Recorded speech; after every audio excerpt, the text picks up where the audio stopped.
I don't know if anyone actually uses WhatsApp for like anything that's like a serious conversation other than it being like a scammer. I I I had one person who reached out to me. I had placed a gig for him on Fiverr, and being dumb, I took up his offer to pay less off of Fiverr because there are fees and stuff that Fiverr takes. I mean, they're a business, they got to make money somehow, but he was willing to give me a really good discount if I did it kind of like off to the side. Everything was great at first. He was able to make some demo mock-ups for me. I was paying him like in installments. I think I did like half and half. So I wanted to like prove a concept so I could trust him. And then after that, it was just mostly removing a few little nitpicks I had and removing the watermark. Well, he took forever to get back to me. Apparently, his house burned down. I don't know if I believe it. And I eventually got my product after many months of pushing. And eventually I gave up. But then he reached out to me and was like, "Hey, I'm looking for more work. Here's your file." And it's like, "Yeah, buddy, that's not going to happen again. I'm not doing it." So like, fuck you, fuck you. So ever since then, I've been burned, and I'm not doing anything off of Fiverr. I'd rather pay the $12 fee or whatever it is. And half, I mean, and this is not some sort of xenophobia, but a lot of the people on Fiverr are from India, Africa, the Middle East. And it's not that I don't think like their work is going to be good. It just, I question sometimes, like, for instance, they have profiles and I don't think it's actually them. I think they're just models because they all look the same. Like each of their profiles have the same template. It's just a different person. But I don't know. I don't know. I don't get myself into any trouble, but it's awfully suspicious. Let's just say that. It's very suspicious. So hey guys, and welcome to Flock TV. Scripted. We know scripted TV. This is something that I have been dying to do. So we started off doing anime, and for Ricky and I, it was nostalgia. You know, we just talked about a show that, you know, we remember from our childhood. We call it a core memory where, you know, we just like lived and breathed for a certain television, whether it be the Nickelodeon, not sorry, Nickelodeon, Disney Channel movies. My brother and I, like Smart House, Halloween Town, we would mark our calendars and we would count down the days until those came out. And so that was just like a core memory for me. But one that we equally shared was our love for Digimon. Pokemon was always there, but it's kind of like an easy get. You know, everyone loves Pokemon. But Digimon kind of fell into like this, you know, like either you loved it or you hated it, or you just thought it was like a carbon copy of Pokemon with some small tweaks to it. I like Digimon a lot better because there's only a certain set of them. When Digimon the animated series came out, they already had all the Digimon they were going to have. I think that might have changed a little bit with Try in 2020, but for the most part, they had them all slated out. And so there's not like 1,000 of them like there is with Pokemon. They don't have some sort of strange crystallized mode. They don't Gigantamax. They don't like, it's getting too weird. It's getting too complicated. I don't like it. I sound like an old person, I'm sure, but I just kind of miss the days where it was just a little easier. And there's some things that I love. Like I love that they took some of the types and made and separated them. Like normal types always kind of bothered me because they're just kind of like basic. I kind of wanted more for them. So I liked when they added things like fairy types. That was cool. I liked how they mixed together like a ghost and I don't know, a leaf type. Then there's more to it as far as like their attributes and like what best like what attacks work well with their weaknesses and how to buff up your character, your Pokemon, depending on who you're battling, especially if you're in gyms.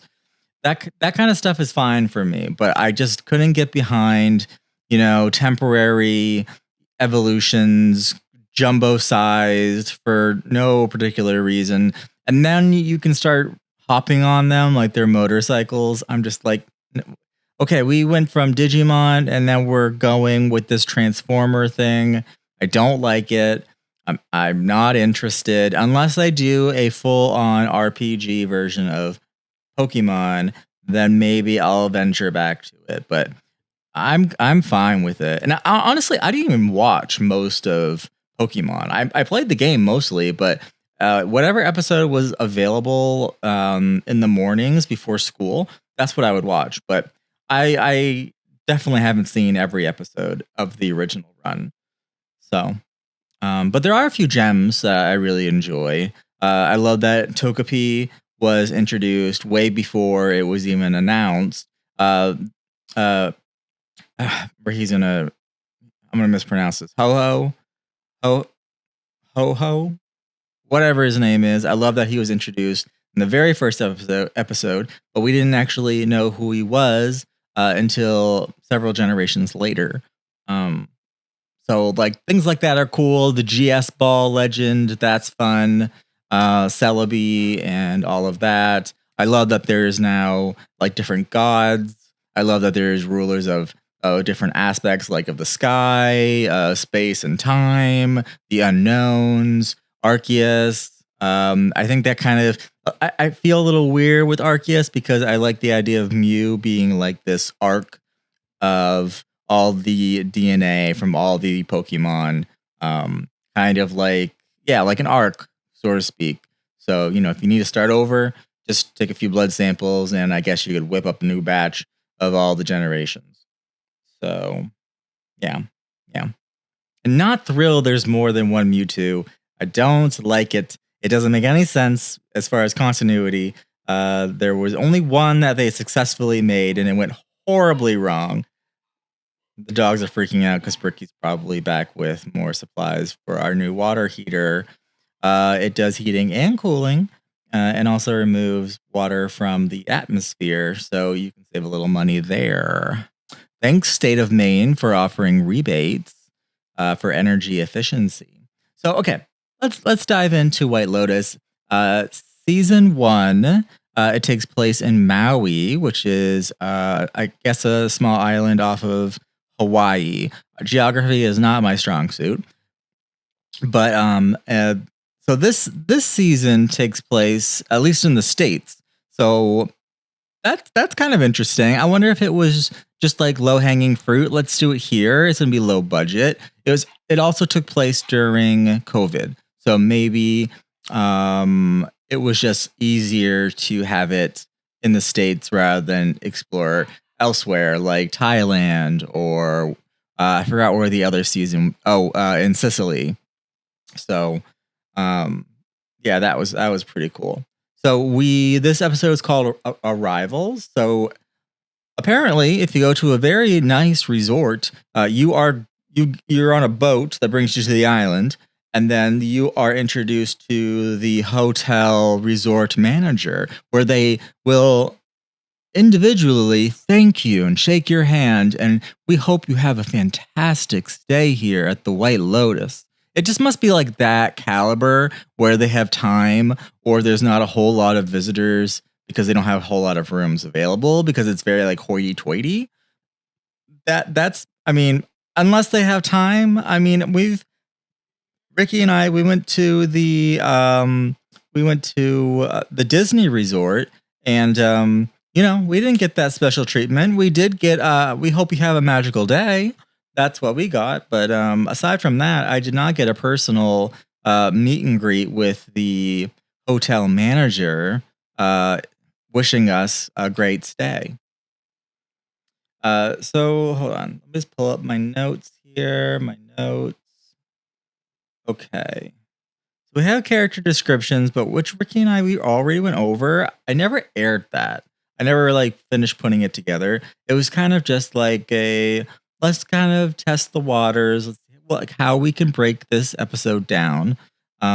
Because we've done reality TV and that went pretty well. I think by the end of it, we've kind of mastered it. We found ways to make things a little bit easier, especially when it comes to taking notes.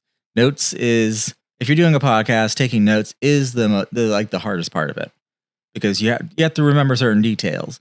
But the life of Chad, one of our great assistants, he was very very helpful. So the episode starts off with a um, like a fast forward where we are seeing one of the vacationers, Shane, at an airport, and he seems quite upset. And there is a casket that's being loaded on a plane. We don't know who it is, but if you've seen the rest of the other seasons, season 2 and 3, you know that someone always dies. And the mystery is kind of who is it? It can be more than one person. Who knows? And I'm not really sure if that is something that is going to continue going forward. I don't know if it's like a staple or like part of the summary of the White Lotus. Like if I wasn't like had no knowledge of the White Lotus universe, if I looked on Wikipedia, does it say that one person dies?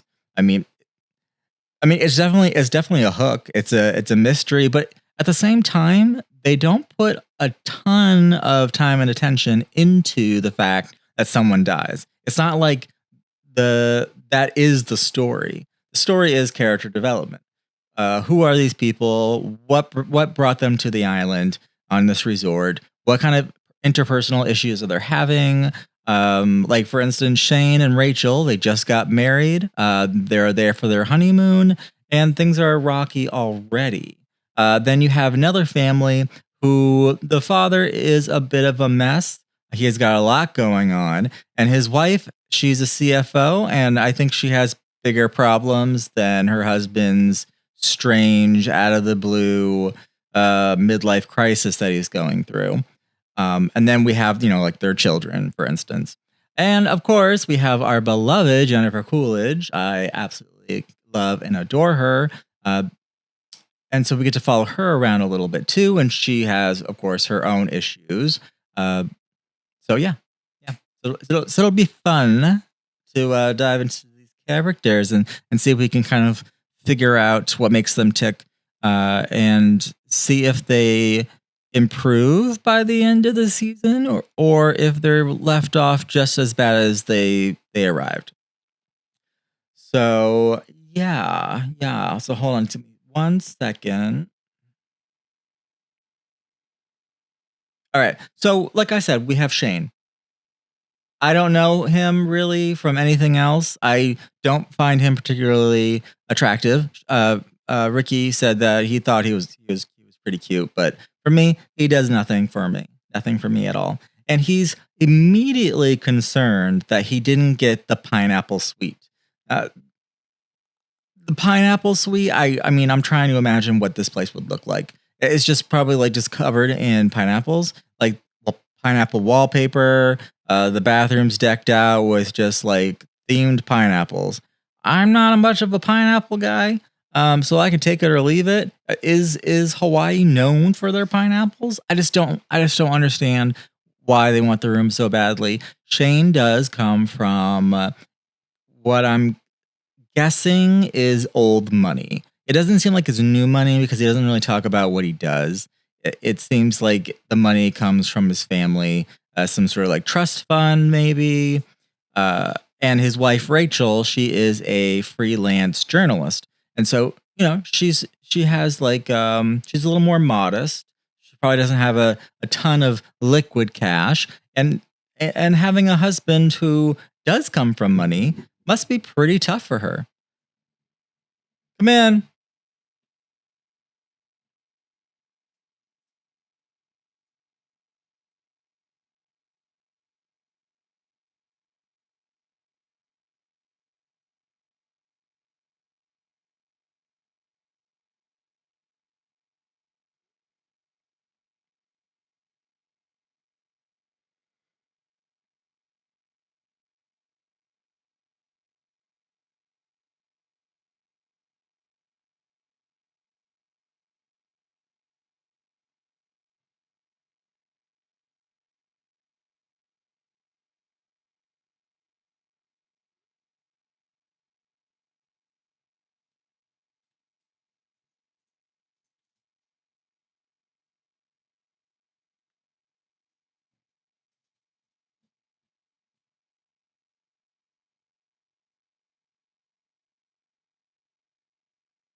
Yes. Hi, did you need something? No. Oh, I thought you were knocking on the door. Oh, okay. All right. Love you. But well, actually, mhm. Tower light. Yes, it's in the closet. The closet in the workshop. It's on the right hand side. Should be. If you can't find it, let me know and I'll find it.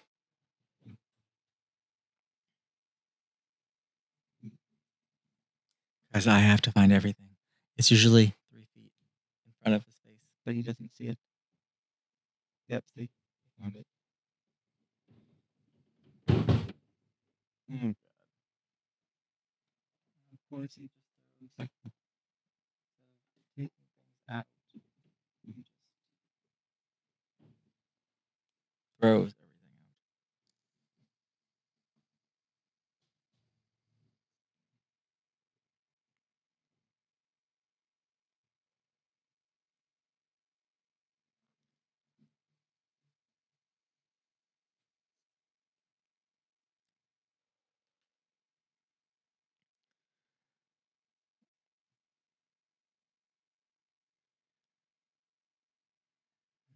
out. All right.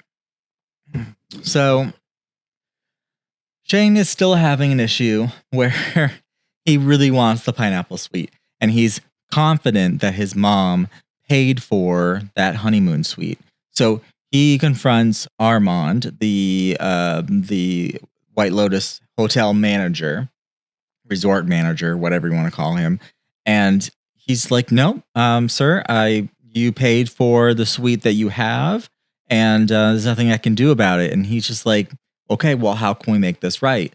Like, what's happening?" And he's like, "Nope, someone else has that room, and they'll have it until you guys leave the next day. So there's nothing I can do. There's only one of them." So he's a little perturbed about that, and he's not gonna let it go. He is like a dog with a bone. He's just like, nope, not going to happen. Unacceptable. And that's kind of the problem with people who, have money. If I were to win, say, a few $1 million, right? I don't think I would ever be the type of person who would make demands like I have all this money and I demand to have the best.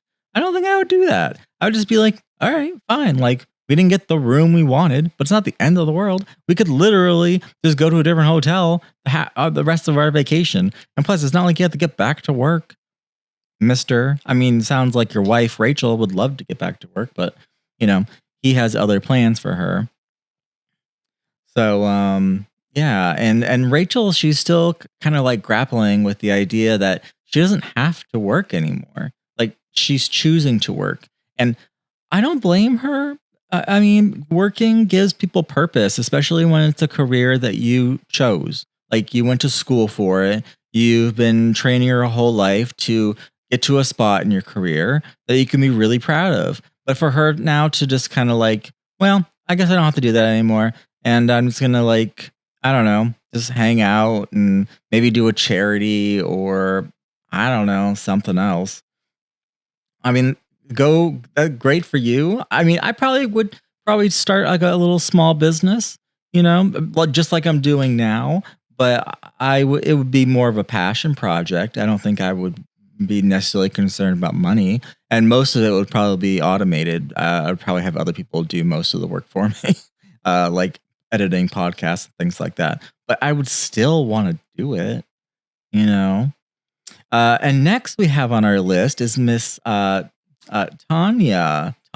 Miss Jennifer Coolidge. If you're nasty, I love her so much, and even though she kind of plays the same character over and over again, um, it's fine with me because she's so good at it. I mean, American Pie, that's one that sticks out to me. I believe she's a lawyer in real life, so she's very, very smart, even though she plays kind of like a bimbo.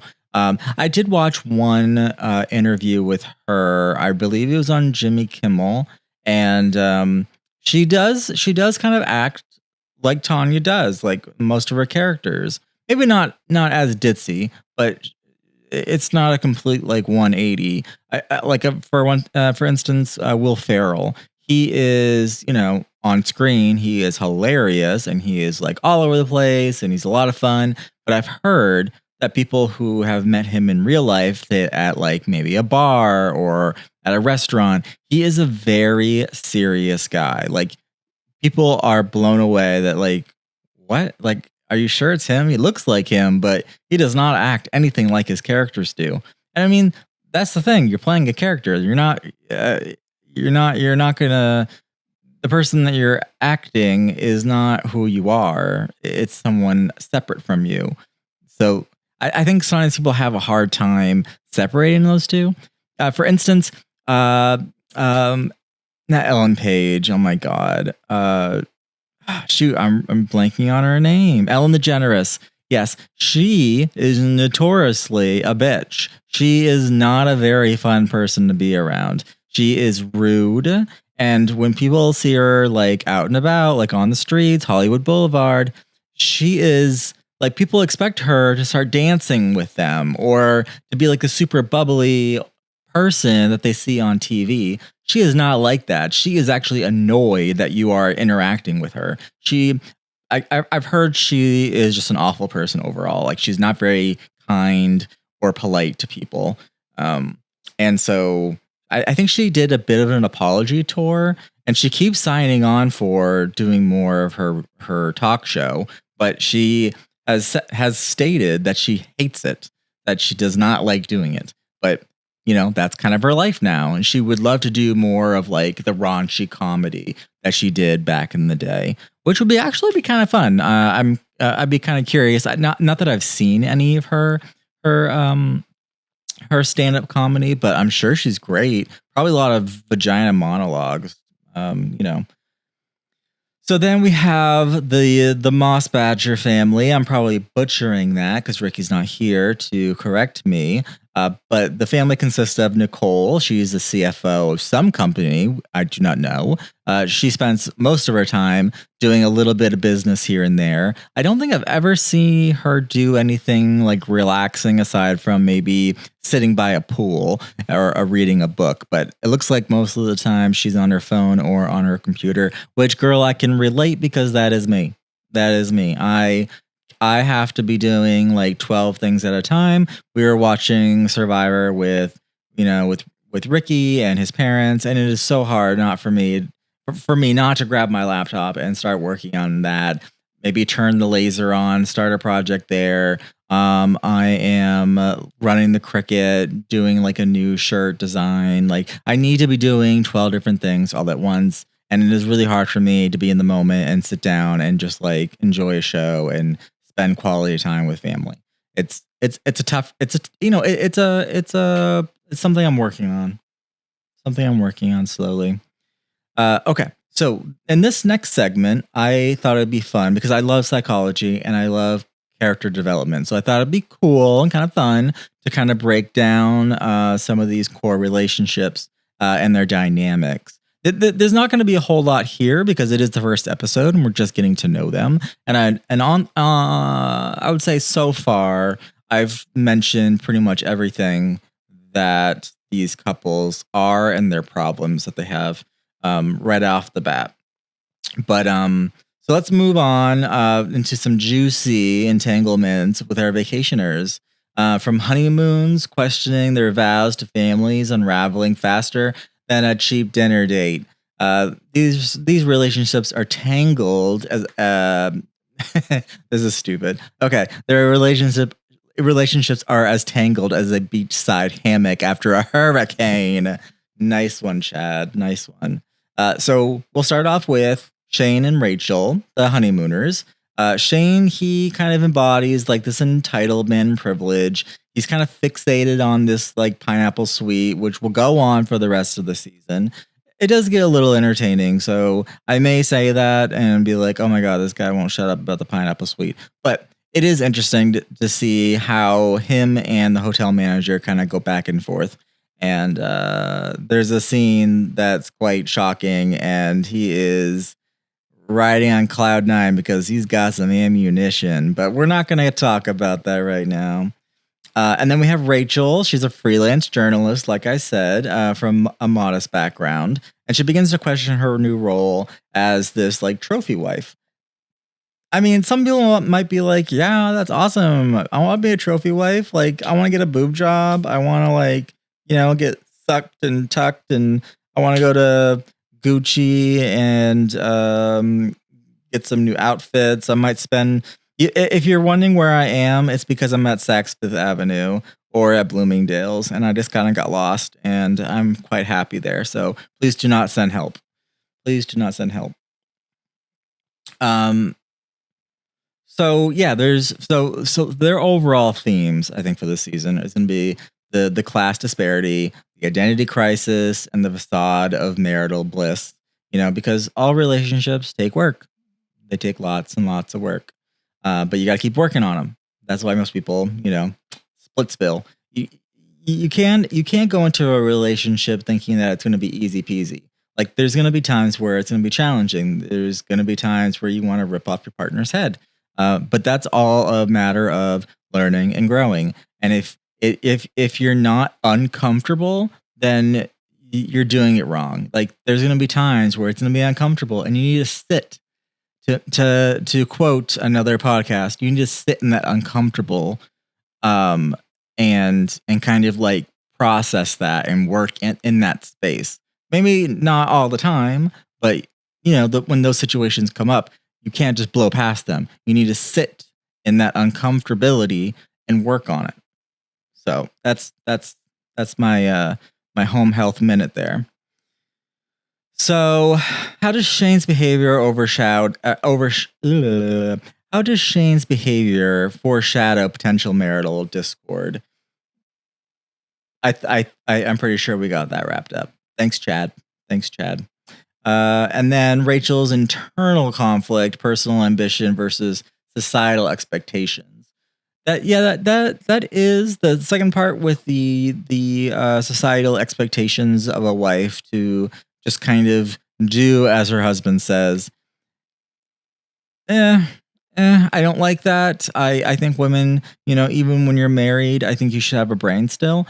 It drives me nuts when women will marry someone and their political views, their religious views, all of a sudden change.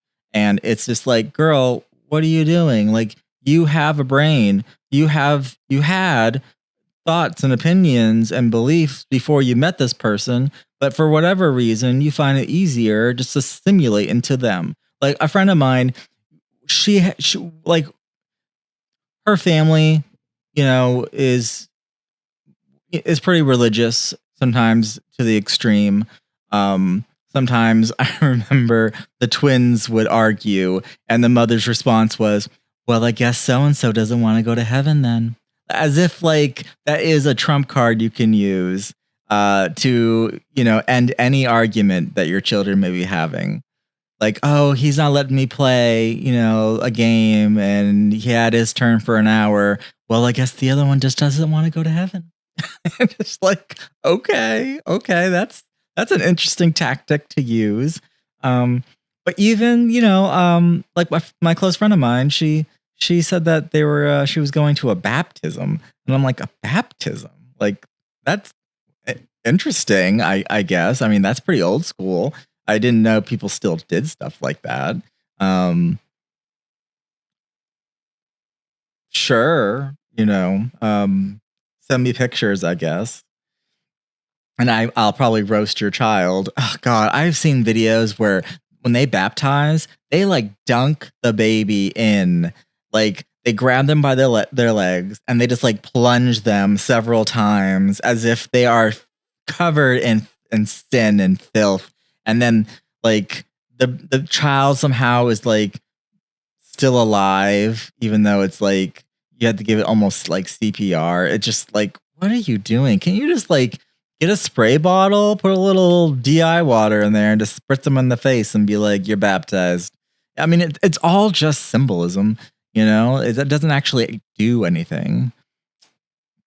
All right. Anyways, moving on from them. Like I said, we have Nicole. She's a successful CFO, and she often undermines Mark. Mark has a lot of problems. he's got a lot of things on his plate. Some things I think he is being a little over dramatic about, but perhaps it's just a compound issue. You know, he so in this episode he believes he has testicular cancer, or I don't know what the term is called. It's when the testicles will sometimes twist and knot, and then one will become enlarged, and then you have to have that like surgically fixed because it'll keep swelling like a grapefruit. I've known only one person that's had that problem.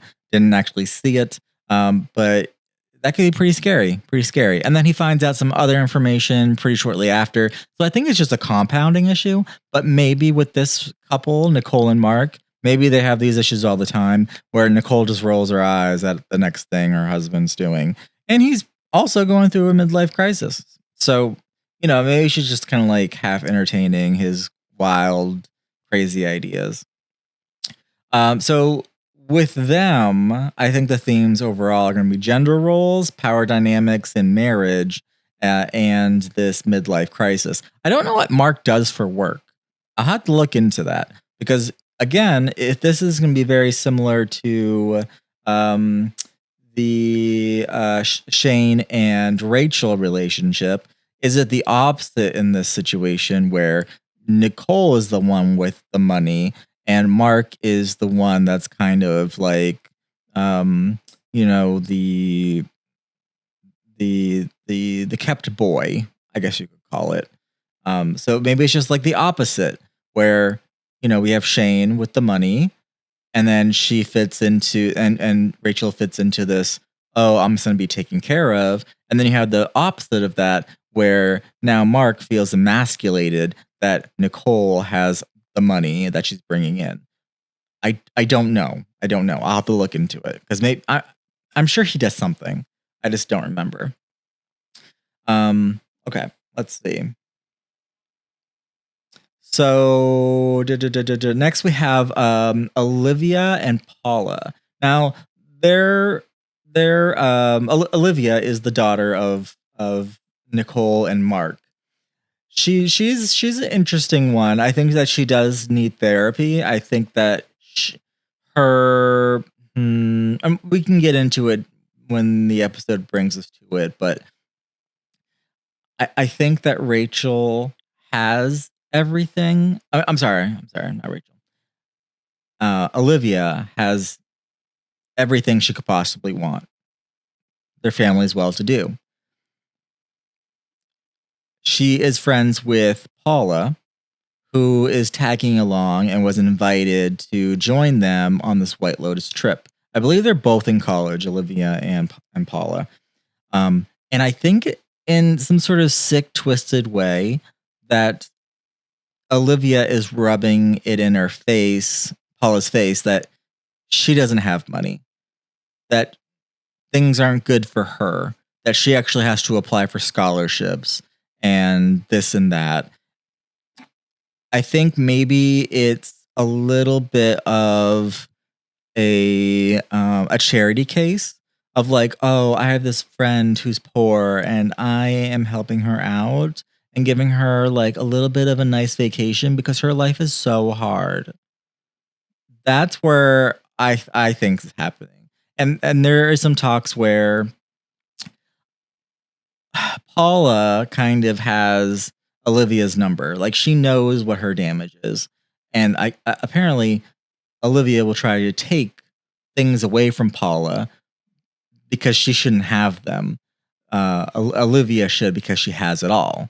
So if anything, Olivia gives Paula the scraps. We'll see. And then we have Tanya and Belinda. We haven't talked about Belinda at all yet, because Tanya is, of course, Jennifer Coolidge. She arrives to the White Lotus with her mom's ashes. She's got a beautiful urn, and I think it was her mother's wish to be scattered in Maui. And she's taking it quite hard. And I also believe that Tanya became wealthy after her mom's passing. I think mom had the money and she inherited it. I could be wrong. I could be wrong. And she definitely was very close to her mother. We don't learn that until season 3. But there looks like that relationship was a little bit complicated, to say the least. So Tanya, as she is, I'm gonna dub her as the seeker. She's kind of like she's working through stuff. She's kind of seeking like what does she do now? Like what is her life without her mother? And we have Belinda, who is the hotel staff, and she takes care of like massaging and facials and all that kind of stuff. And Tanya, as soon as she arrives, she's like, I need a massage. Can we like make this happen? And unfortunately, the schedule is full and she can't get her in. But after some begging and pleading, she's like, you know what? We might be able to do something for you. And she is like, oh my God, thank you so much. And I think that kickstarts the relationship between Tanya and Belinda. So we'll get there. We'll get there. I don't want to spoil what that might be, but it's nice, but also it ends up being very sad. So let's see. So for some themes with them, we're going to be looking at is emotional labor, how Tanya will kind of emotionally dump all her issues on Belinda, and which is not fair. You're doing a trauma dumping on someone who is probably just making ends meet. I'm sure she does well in what she does, and she gets good tips, and it's a nice hotel, but she has dreams of her own to open up her own spa. And I worry that she may get her hopes up. So, but then again, I don't want to really get into that. So ignore what I just said. Ignore it. And so, yeah, there's just some ethical implications of Tanya's reliance on Belinda. Again, like trauma dumping. This woman you don't really know, and you're trying to befriend her, but she also works there. So you're kind of bleeding between those lines of like, you are an employee and you need to keep professional boundaries. But at the same time, she's a bleeding heart, and she's like, you know what? She needs me. Like, it sounds like she doesn't have anyone else. I can be that person for her. I'll make this one exception. Does it end up biting her in the butt? Or does it end up helping her? That's the question. Okay, so this I have a little section here for additional consideration. So we have Quinn. I wish they would rewrite his character somehow. Quinn is just he's a bit bland. I feel like he needs a better story. I kind of know what he provides for his father, Mark, but what about Quinn himself?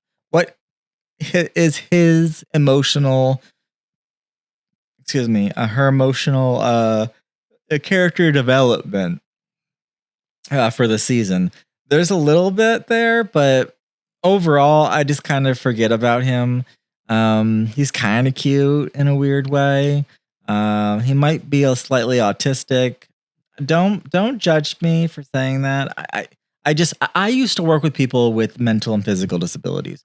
I worked with a lot of people with autism, Down syndrome, like all those things. So I'm just picking up on certain cues that he might have some developmental delays or just something going on psychologically. And there's nothing wrong with that. Absolutely nothing wrong with that. I question just about his character depth, and I want to make sure that is it just poor storytelling, or is it just him as a character? And that and either way is fine. It's fine. It's just I just would like to know. That's all. I just want to know. And so, yeah, he's the teenage son of Nicole and Mark, initially portrayed as socially awkward and technology obsessed. I don't think he's technology obsessed. He has an iPad. Um, okay, sure. And it's almost like he doesn't really want to be there. He would rather just kind of disconnect, and he's not really like searching for meaning. He's just kind of just there. So the themes for him, see, I'm yawning because he is just not a very exciting character. Uh, Digital isolation. I do it all the time. Um, I could be on the moon and I'll be like on my phone for an hour and be like, hold on one second, I'm just wrapping this up. And then and he's also yearning for authentic experiences. Yeah, you know what? We do see a little bit of that later on, but I feel like it really doesn't go anywhere. Um, but we'll see. I know. There's some time where him and his dad decide to take up a new hobby or learn a new snorkeling. That could lead to something else. I won't get into it. I'm trying not to spoil anything in case you guys haven't seen the White Lotus season 1. Hopefully, you guys can just watch along with us week to week. So that would be a lot of fun. That would be a lot of fun. All right, so again, this is the first episode, so there may not be a whole lot to say for this one, but I think for episode 2 we'll have more meat, especially when Ricky's here, that we can dive in and have more of a conversation about it. So, relationship roundtable. So we're gonna dive into the core pairings, discussing the complexities and their evolution.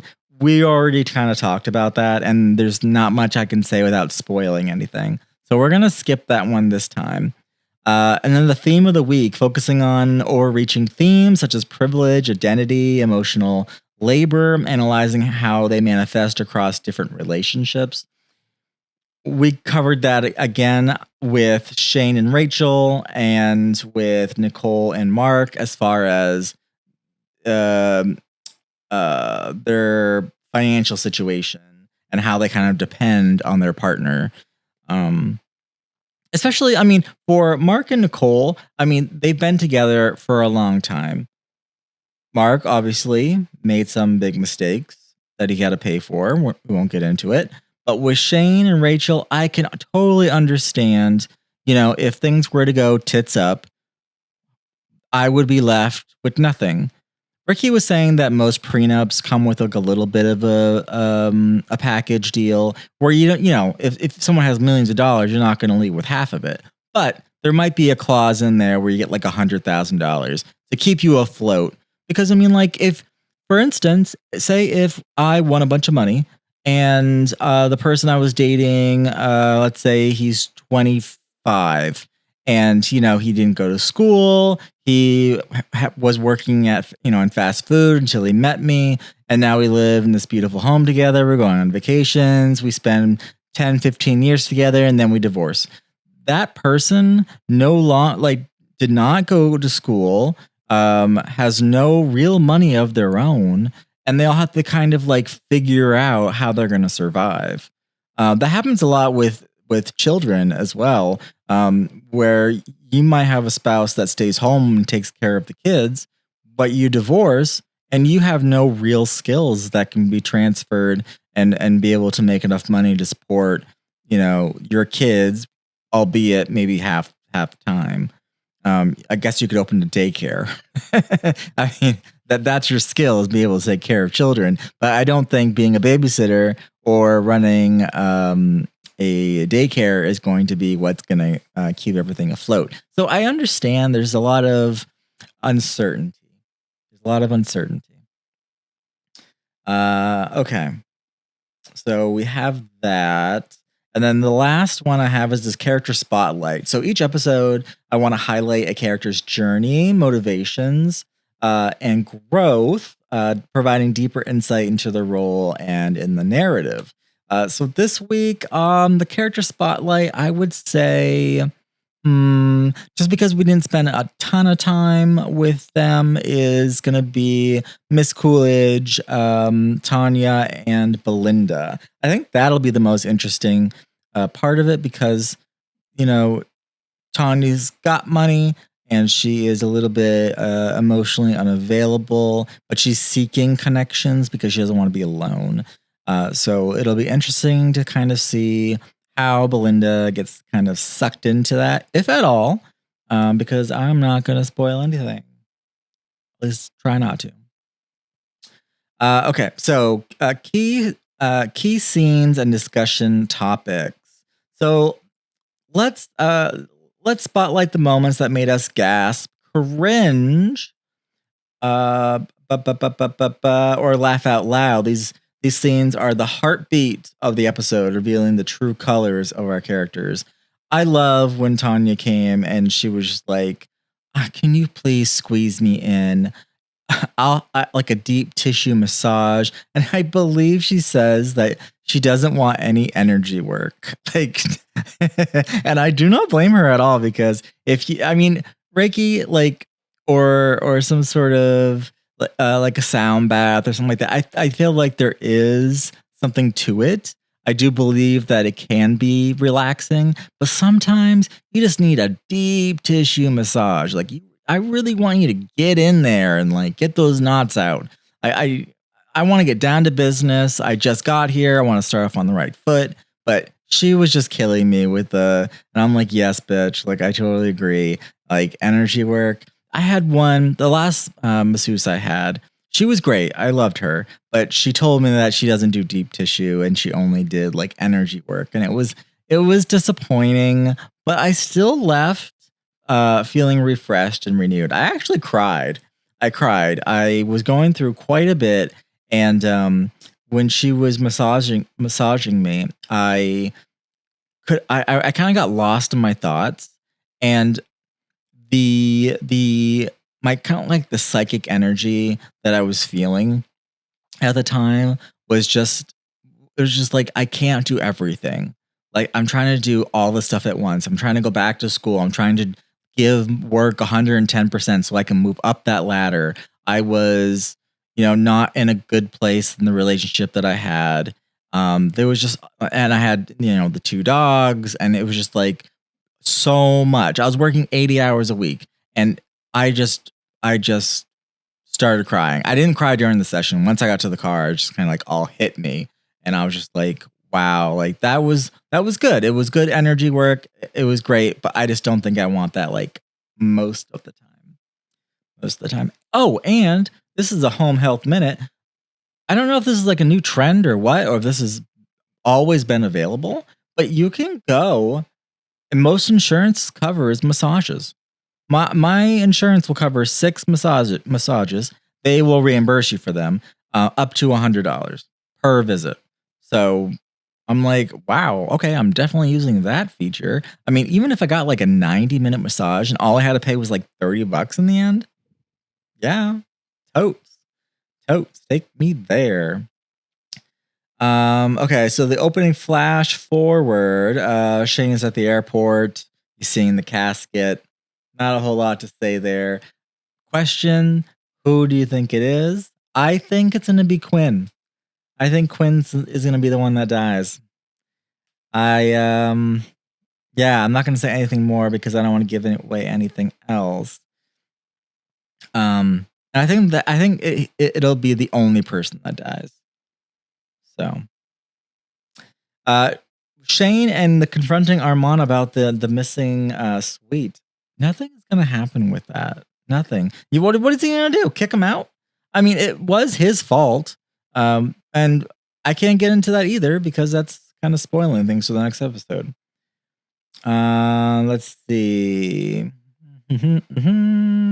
Oh, I love how there is a character. She's in the first episode. I don't think we see her at all after this episode.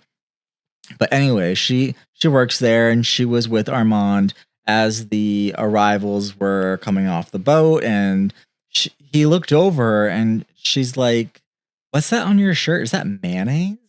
And she's a heavier girl, so it's like, ugh, like you need to clean yourself up. You're already big. So like for you to have food on your shirt is not a good look, which I hate that. You know what I mean? Like it's already insult to injury that you're calling them or kind of calling them out for being bigger in size. But then to have food on them, like, oh, you have a little food in your mouth or whatever. It comes off as like, oh, you're just looking out for me. But at the same time, it feels like, ew, you're gross and you need to get your life together. So that kind of bothered me. But she's pregnant and she just got the job at the White Lotus and she's really nervous that, she's going to lose it. I know it's in Hawaii and it's in the US. So my first reaction was she's probably thinking, I live in an impoverished community where finding a job is tough. And she finally got this gig at the White Lotus and she is now able to make some money for her boyfriend, husband, and the baby that's coming on the way. Well, she starts going through some pains, and I believe her water breaks this episode. So, she's kind of like shitting bricks or water. So I felt really bad for her.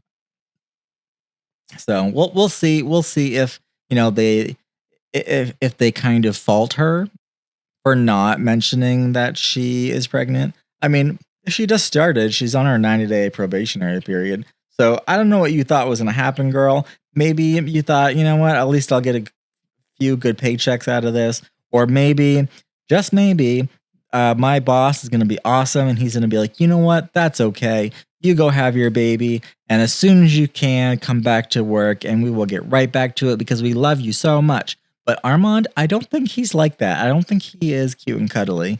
So we shall see. Yeah. And so I have additional discussion questions. Let's not forget about Quinn, the tech-obsessed teen who's more interested in screens than sunsets. His journey might just surprise you. Yeah, we'll see. Satire and the social commentary. How does this episode use satire to critique issues and privilege? I think it does pretty well with the satire. It's not beating you over the head, and it's kind of funny and hilarious in a way. It reminds me a little bit of like South Park, where South Park is taking a real issue and kind of flipping it over on its head and kind of making it absurd but funny. But if you really think about South Park and the messages they're trying to share, it's actually very smart. Underneath all that profanity and just like over the topness, just for the sake of being shocking, there is a very smart headline there, and I think White Lotus might have some more moments like that coming up. All right.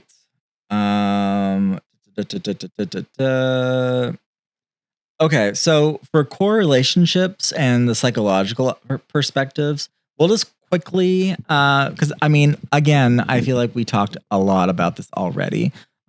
So hopefully, I'm hoping that like as the season carries on, that Ricky and we can kind of figure out a rhythm that really works for us.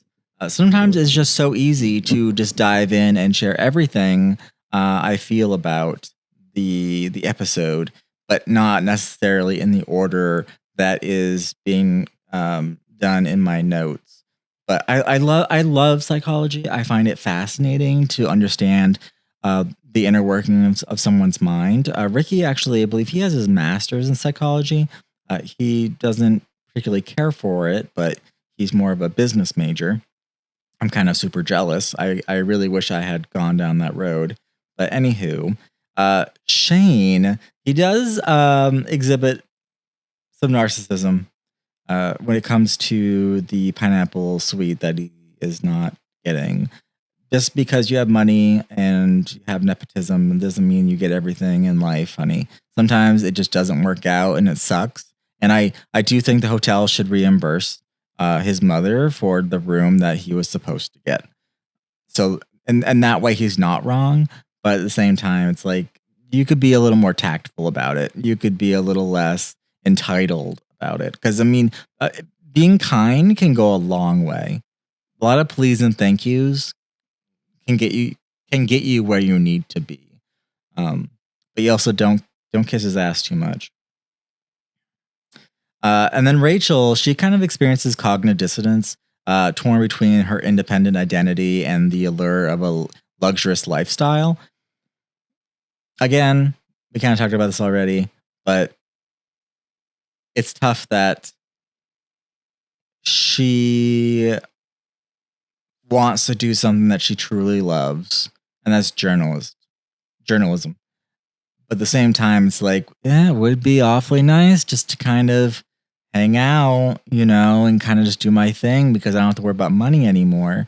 But should she relax this early on? They just got married. I don't know how long they were together before they got married, but something to think about. I don't think I would end the marriage right there and then, based on this like little, not argument, but a little bit of complexity that they have in their new relationship. But definitely something I would need to mull over and like really think about, but not to make a quick decision either way on it. I think that's a little silly.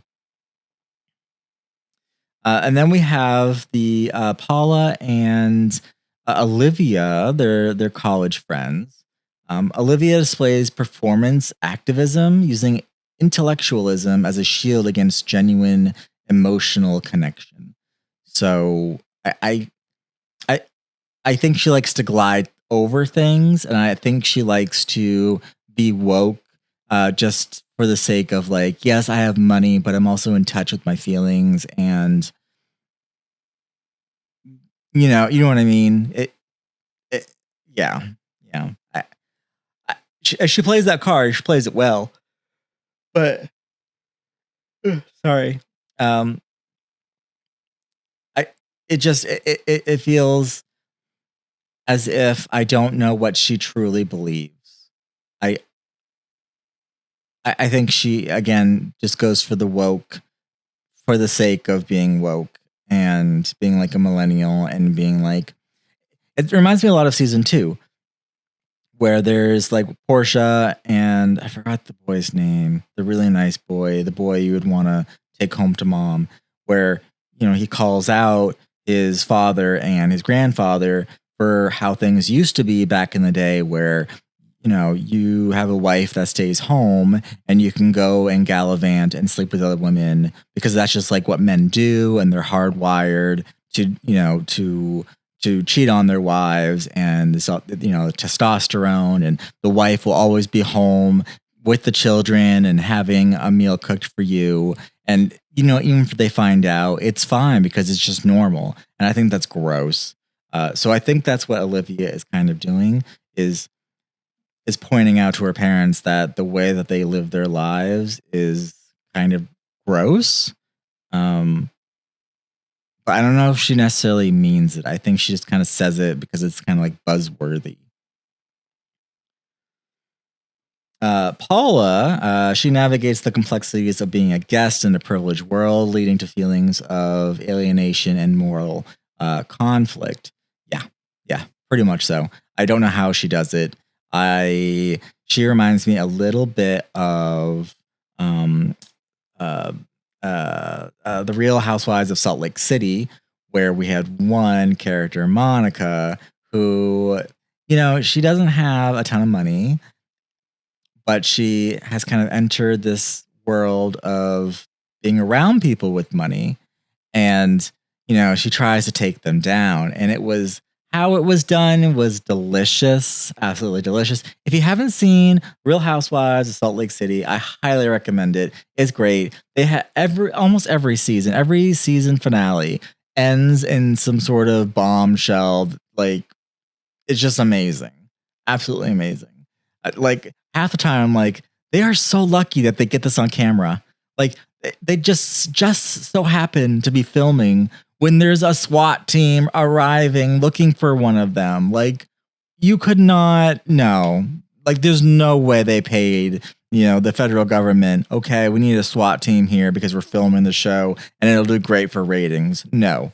It just happened to happen that day and it was pretty epic. But hopefully with Paula, she doesn't go down the road of like, well, these people are awful. They have more money than they could possibly know what to do with. I'm going to screw them over. So hopefully that doesn't happen, but I totally understand the vibe of what she's going for because, I kind of might feel the same way a little bit. Just a little bit. Because, you know what? Eat the motherfuckers. Eat the rich. Eat the rich. And poor Luigi. I mean, come on. I'm going to start a campaign. A call to action. We need to write our congressmen. We need to, do whatever we can to get Luigi out of there because what we need to do is, I'm sure everyone's seen the movie The Purge, right? After a certain period of time, maybe every 5 years or so, we just let Luigi loose and we just let him do his thing and it'll kind of redistribute wealth. Hot take for me, cancel me, I don't care, but I think Luigi provides a service that we all could benefit from. So, love you, Luigi. Handsome man. Okay. Let's see. What else? Oh,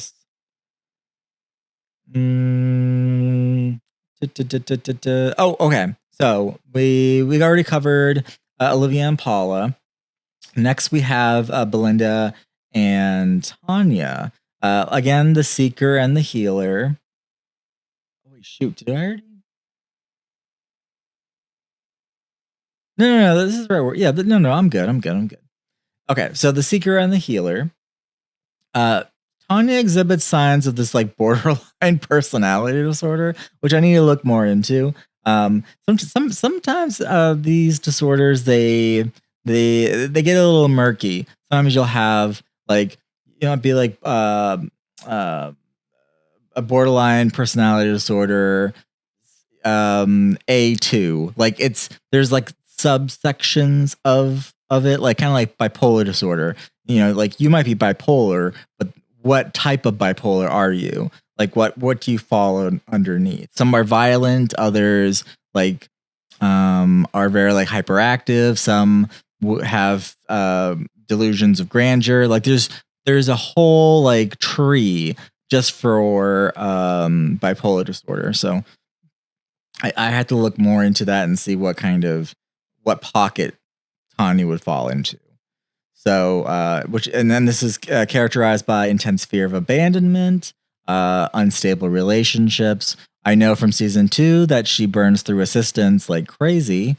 And I hope that she doesn't turn on Belinda, because I don't see Belinda being a character that would try to take advantage of someone. I feel like she tries to do the right thing and is always always just trying to do the right thing. And just like I said earlier, she's working. She's probably not supposed to be having relationships with the guests in the way that Tanya wants. Like, hey, have dinner with me. Like, I don't think we're allowed to fraternize with the guests here, but we might be able to make that work. We can try and see what happens. But again, maybe she doesn't want to put her job at risk. I mean, Tanya, she's got millions of dollars. She can afford to do that.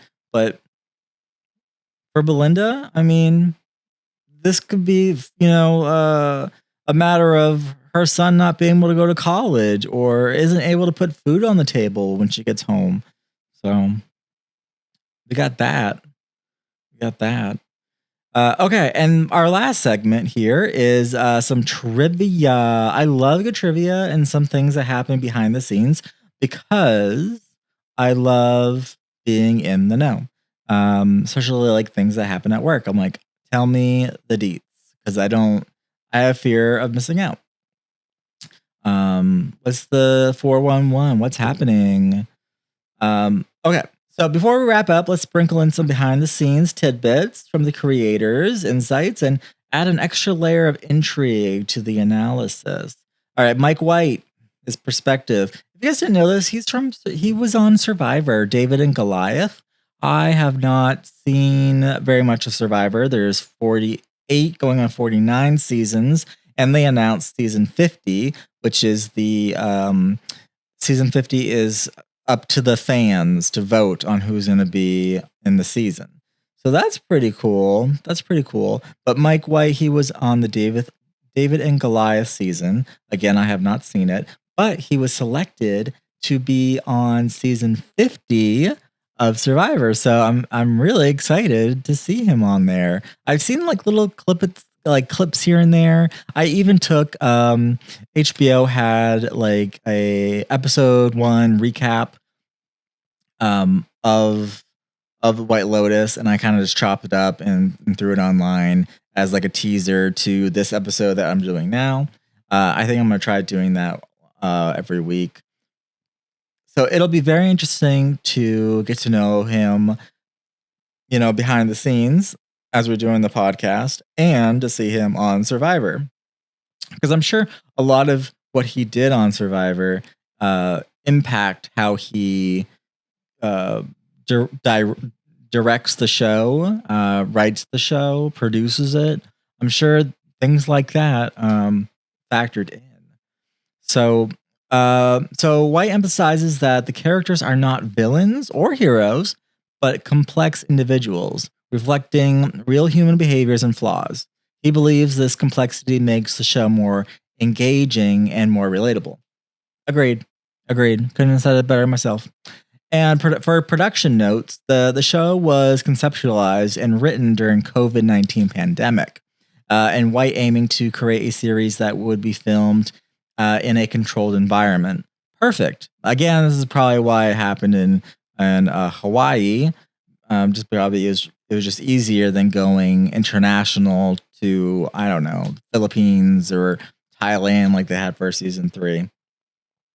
And this was aimed to keep the environment controlled, and this led to a single location setting, enhancing the show's claustrophobic and intense atmosphere. Yeah, it was a little compared to season 2 and 3. It was a little bit more contained. There's a lot I don't remember about season 1, and I think it's because the other 2 seasons kind of like overshadowed it. I didn't find it as interesting. Please stick with us, though. I am excited to do season 1, so that way I can hopefully remember this time around. Okay, so yeah, that was White Lotus episode 1, The Arrivals. So that wraps up this week's descent into luxury and dysfunction.